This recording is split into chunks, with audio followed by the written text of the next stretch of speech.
Lapangan tenis indoor standar internasional, yang dikasih nama lengkap, Gemilang Tenis Indoor, yang terletak di Desa Lambung, Kecamatan Meraksa, Kota Banda Aceh.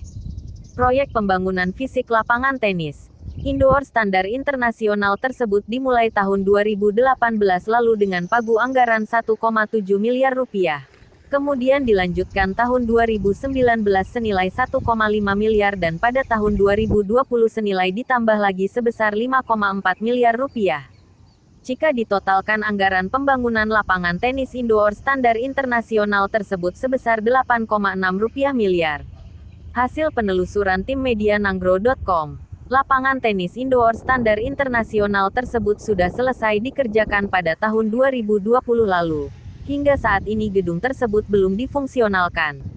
Lapangan tenis indoor standar internasional yang kita bangun itu bisa digunakan untuk tempat pertandingan tenis tingkat nasional pada PON tahun 2024 mendatang di Aceh, kata Aminullah Usman kepada wartawan.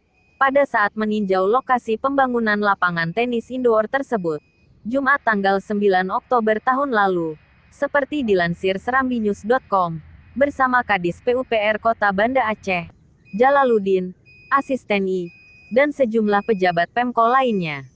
Berikut video yang diabadikan oleh media nanggro.com pada tanggal 8 Juli tahun 2021.